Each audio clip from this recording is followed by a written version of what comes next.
home stretch, I would say, for this lecture. There are a number of things we want to briefly discuss. How can we use p-elements to do loss of function genetics, gain of function genetics? And I will also mention two other methods, the GAL4 UAS system, and then finally how to use the FRTs to make mitotic clones. Gustavo will surely discuss more of that tomorrow afternoon about mitotic clones. I will just briefly mention it. Okay, so let's start with p-element tagging and mutagenesis. This is, of course, in the days of CRISPR, not many people are probably using this p-element mutagenesis anymore in the way I'm showing it to you, but anyway, you will see it has many similarities to the CRISPR technology. With CRISPR, you also have to introduce a double-strand break using gRNA and Cas9. Basically, what it does is to make a double-strand break. In the old days, we could do that using p-elements. So I mentioned p-elements are available at stock centers from other labs, and thousands of them, or maybe rather 10,000 of them, have been created. And you might always find one which is useful for your purpose. And what can you do then if you have a p-element insertion somewhere? You can look at the p-element as kind of a label for the particular gene you are interested in. Here we have an insertion on the chromosome, and we have, in a zoom in here, we have 3 genes. Gene Y is our gene of interest, and it contains our p-element. The p-element could be mapped because using molecular techniques, you can sequence here the flanking DNA, and by doing a blast, you can identify the position where your gene has been inserted. So you know where your p-element is.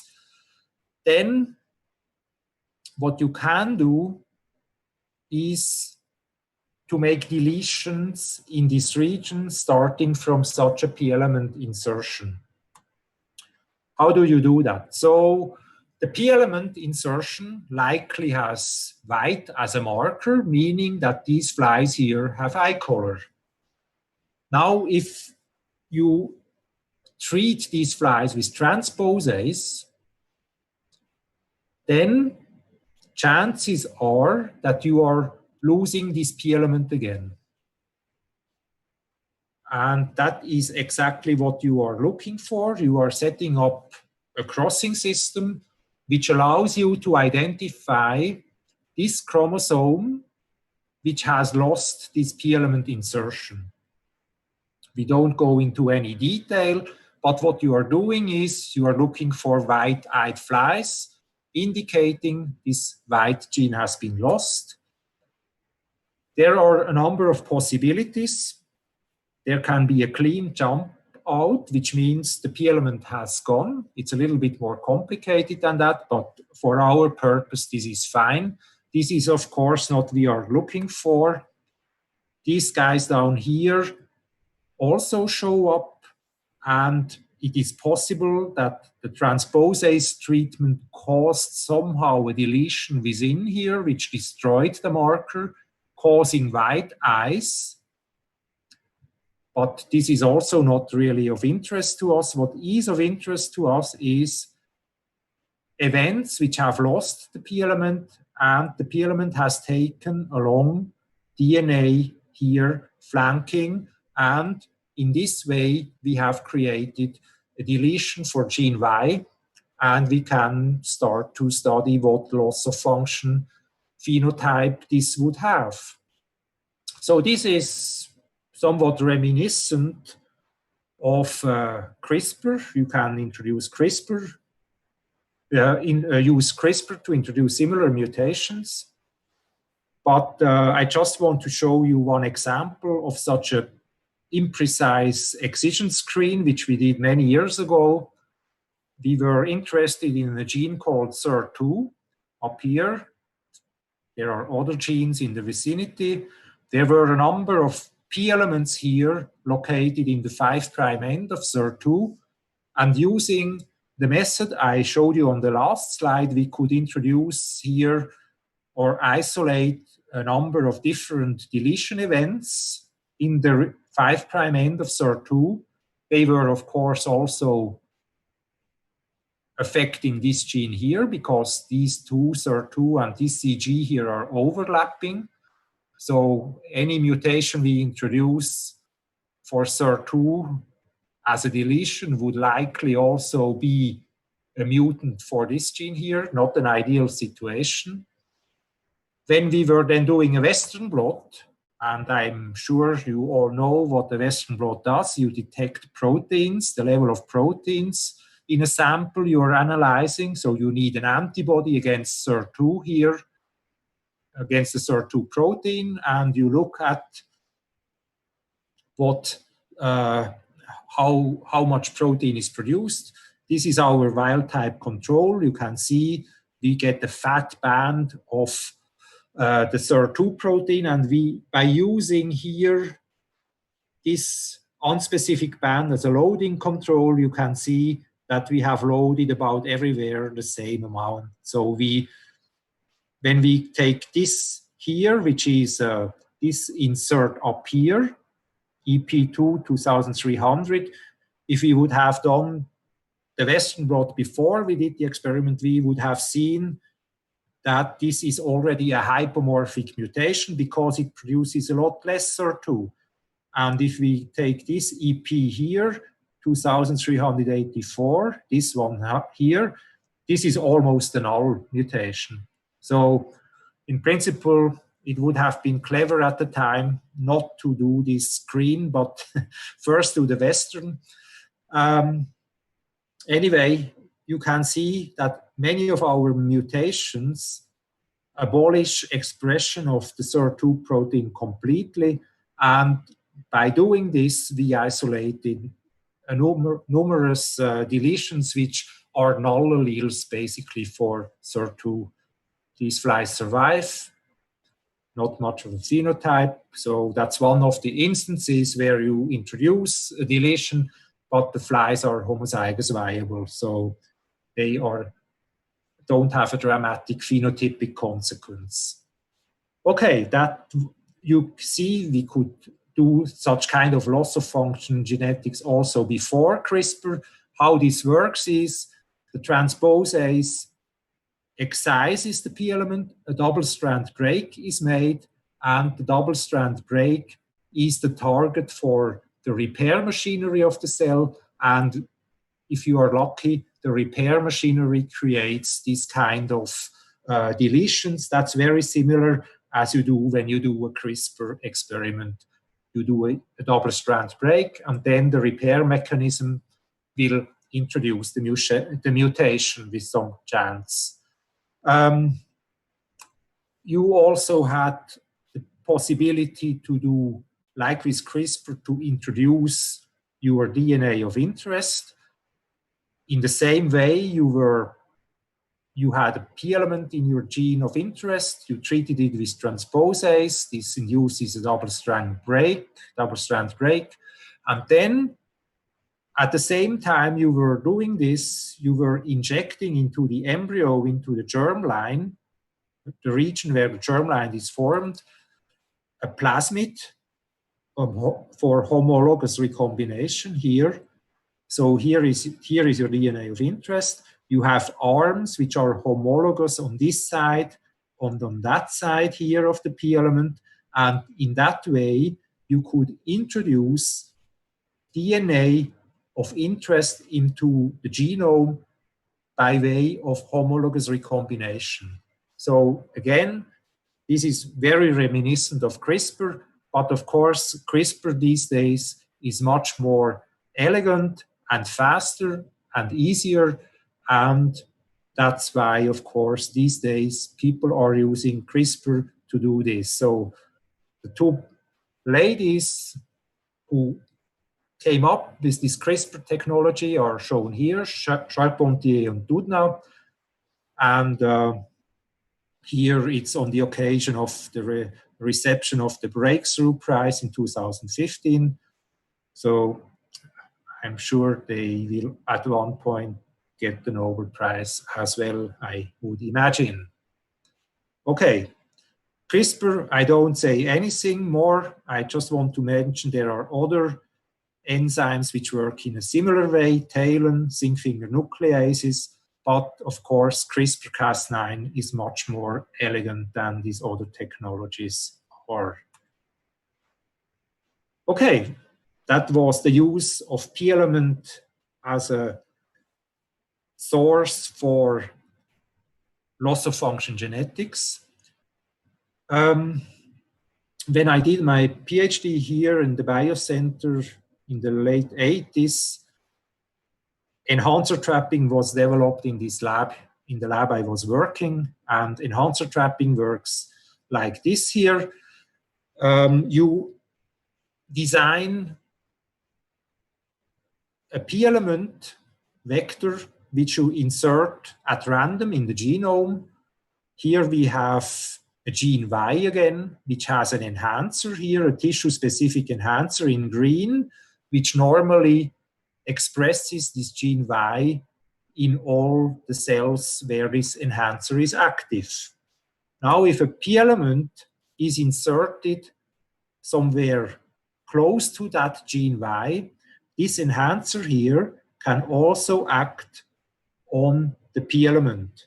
And in this particular case, apart from the white marker, we have LAC-Z gene.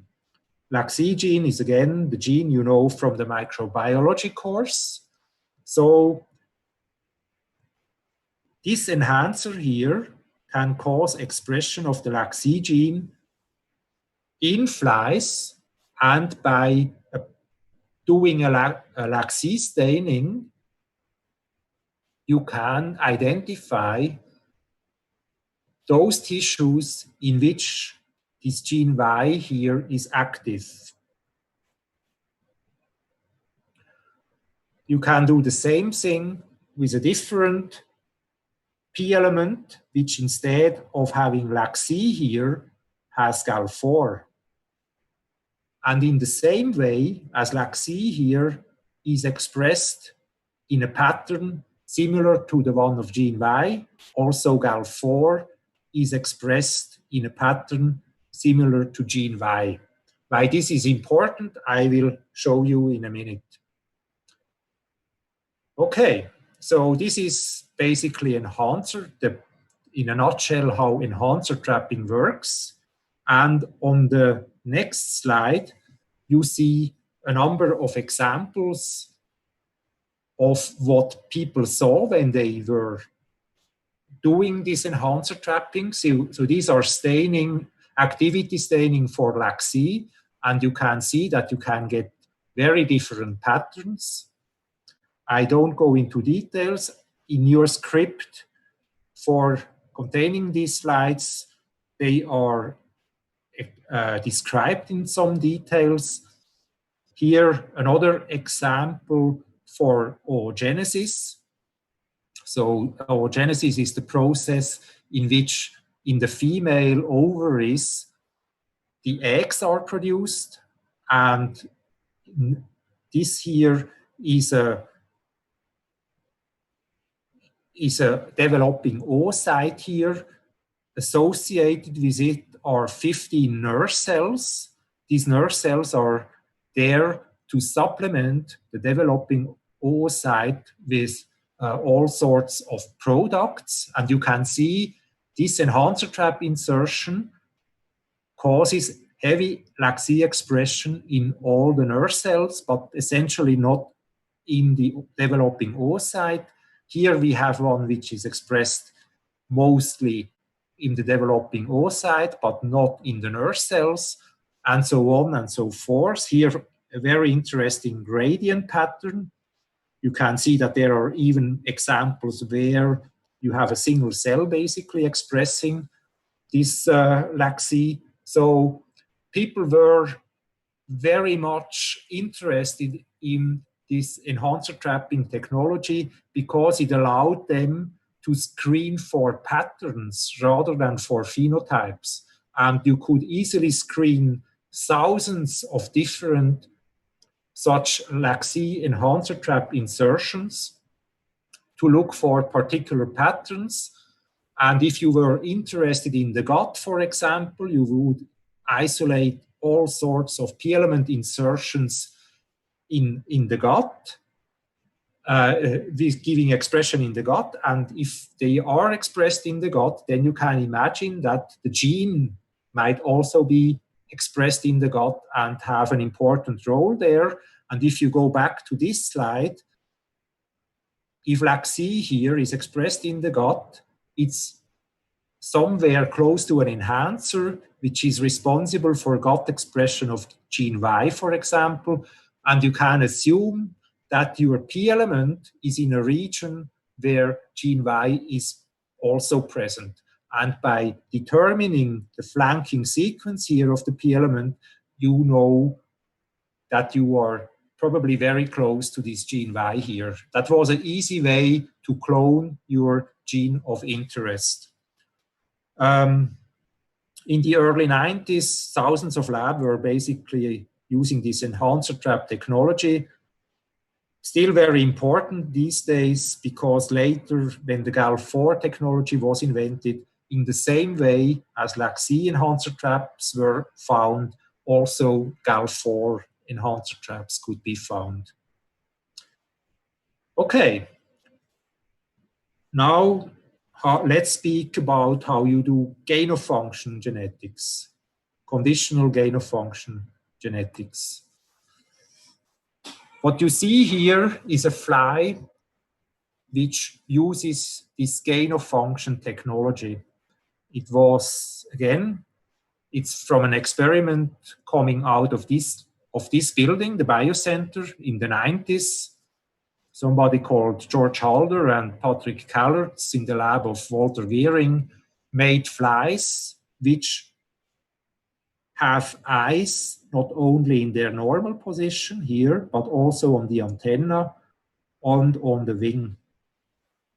So you might ask yourself, why would they do such a thing at all? The question was, they had identified a gene called ILES. The mutation, the loss of function, causes no eyes. That's why the name of the gene is called ILES. But of course, its normal function is to make eyes. And the question was, when we express this ILES gene in other tissues than it normally is, can we obtain eyes there?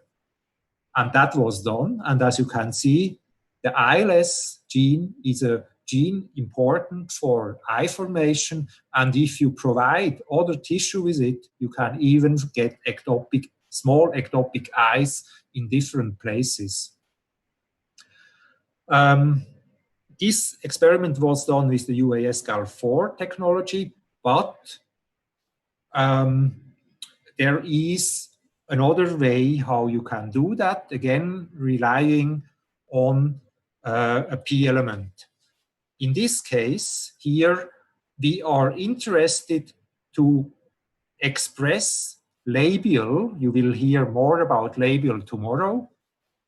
Labial in other tissues, not just where it is normally expressed.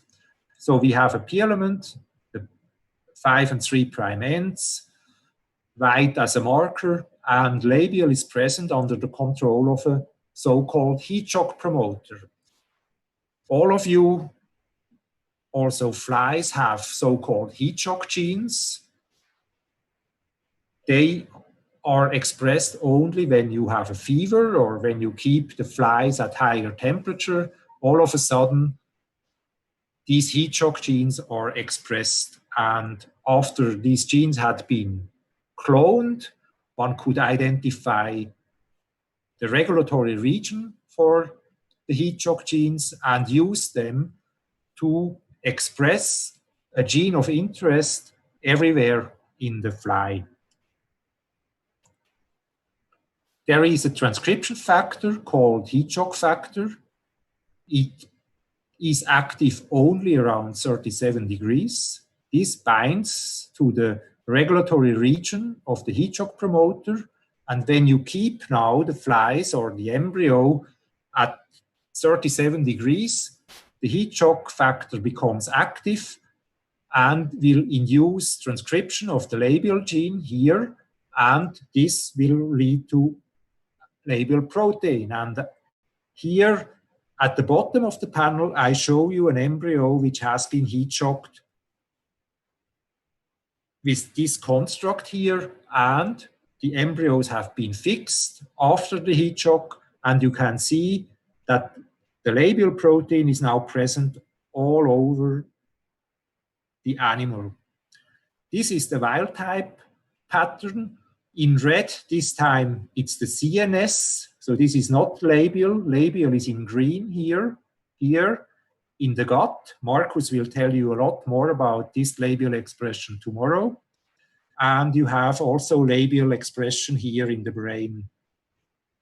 But you can see by using this heat shock system, you can ectopically express labial everywhere in all tissues, and for some experiments, this is the way to go to do gain-of-function genetics. Of course, this is not always very nice because you don't want the protein in every place, in every tissue. So there comes the GAL4 UAS system. It allows you to tissue specifically express a gene of interest at the particular time, and the people who have developed it beginning of the 90s are shown here. It's Norbert Perimont and Andrea Brandt. And this is an incredibly powerful method. You will learn about it tomorrow also. And this is how it works. So it relies on regulatory modules borrowed from Saccharomyces cerevisiae. So here on top of the panel, you have the control region of a typical yeast gene. Here is the transcription start site. Here, the data box where the RNA polymerase is binding. And then you can have simple regulatory elements. A UAS, which works as an enhancer, or a silencer is also possible. UAS stands for upstream activating sequence, to which a transcription factor can bind. And if it's bound, it will activate here the RNA polymerase and the gene will be transcribed. Very simple. And again, the fly people have made use of this yeast components in the following way. There is the GAL, the galactose, the GAL gene in yeast, and this gene is only active, is not active when galactose is absent. You can see galactose absent, no transcription of GAL. This is the UAS of GAL, not active when there is no galactose, because the GAL4 protein, the transcription factor, is inhibited by GAL80. GAL80 is the inhibitor of GAL4. As long as GAL80 binds to GAL4, it cannot bind to UAS and there is no transcription. Now, if yeast is grown on galactose, then GAL80 is inhibited by another protein called GAL3, as a consequence, GAL4 can bind to UAS and the GAL genes are transcribed. So it's a genetic switch. And this has been adapted for the use in fly. So they have used the GAL4 UAS site, UASG basically, and hooked it up in front of a gene X. Then they have taken the GAL4 transcription factor and made transgenic lines where a tissue-specific enhancer for gene Y is driving GAL4 in this particular tissue. Then you are crossing these two components together by a genetic cross, and as a consequence, GAL4 is produced, binds to UAS, and gene X here is produced, this gene X here. But only, gene X is only produced where this enhancer here was active. So this enhancer here finally leads to the expression of gene X via GAL4 binding to UAS. You can also make flies which also contain GAL80. Under the GAL80 gene here is under the control of tubulin, and tubulin is a housekeeping gene, so it's expressed in all cells. And if you now make a fly which expresses all these three components, also which has transgenes for all three components, then gene X will not be expressed anymore because GAL80 is inhibiting GAL4 and gene X is not expressed. The RNA polymerase will not become active, and there is no mRNA to be translated. Of course, it was very nice that it is working like that, but if you think of it, GAL80, why have such a cell? If GAL80 is just shutting down everything, then it doesn't make any sense to have such a GAL80 at all. So of course, people are very smart, and they thought it would be very nice to have a temperature-sensitive version of GAL80. And that is what they were screening for. They looked for temperature-sensitive version of GAL80. So this GAL80 protein is active at 18 degrees, but inactive at 29 degrees. So if you have the same situation as before and you have a GAL80 TS here, if you grow now the animal at 18 degrees, that's the situation which you will have because GAL80 will inhibit GAL4. If you now increase the temperature to 29, GAL80 becomes inactive, UAS is bound by GAL4, and your gene of interest is transcribed. So that is a temperature-dependent control of GAL4 activity with GAL80 TS, and that is then very useful, as you will see.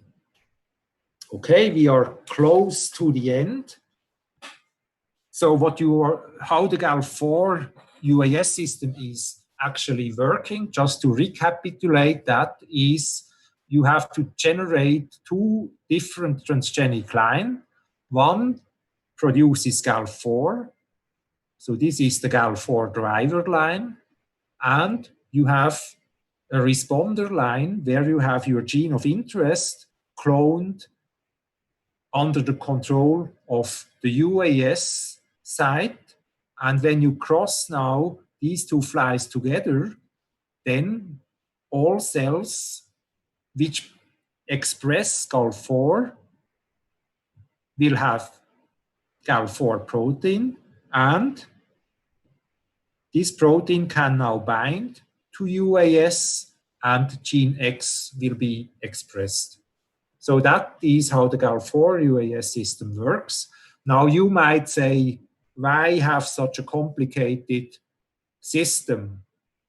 Why not directly clone this enhancer here in front of gene X? That would also be a possibility. Why doing it in this complicated way? There are two answers to this. Many of these combinations might be lethal because ectopic expression of gene X might lead to cell lethality and as a consequence to lethality of this animal. You will never get the transgene insertion. And the second answer is there are hundreds of different GAL4 drivers. There are hundreds of different UAS lines. And what you can do now, you can go to the stock center, order your GAL4 driver that you are interested in. You can get your UAS line that you are interested in, cross them, and have a myriad of possibilities rather than making for each of your problems such an expression transgene which might anyway not be viable. So the possibility is, of course, when you cross these two flies together, that it's embryonic lethal. You will never get adults, but that's okay also, because then, you know, I have to look at the consequences in the embryo or at whatever stage that is. Okay? That is the GAL4 UAS system. Marcus will come back to it tomorrow. Then how do you make clones? That is explained here. And this is a very complicated slide. And since we are no longer doing this experiment, I will not go into it. All I want to say is it explains how the flip FRT system is used to introduce mitotic clones. Our experiment we are doing these days is much simpler and is explained here on the last slide. Basically, what you are doing is you are making in a system where you have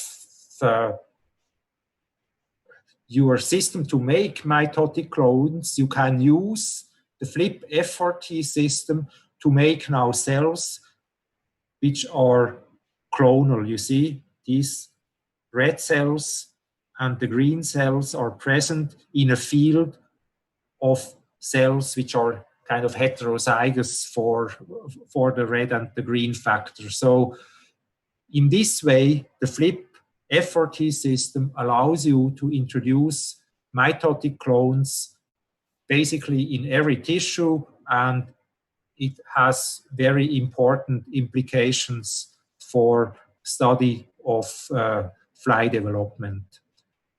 Gustavo will mention it in more detail tomorrow. As I said, our mitotic clone-induced induction system is much easier than what I showed on the previous slide. So, okay, so that is the last slide. I cannot ask you, do you have questions? Because everybody is fed up and wants to have lunch. And so, Marcus, do you want to say something right now, or that's why you have your headset on? So anyway, I would like to thank everybody for the attention, and we will meet again in an hour and a couple of minutes for the third lecture of today. Thanks for your attention, and a good to everybody. Yeah?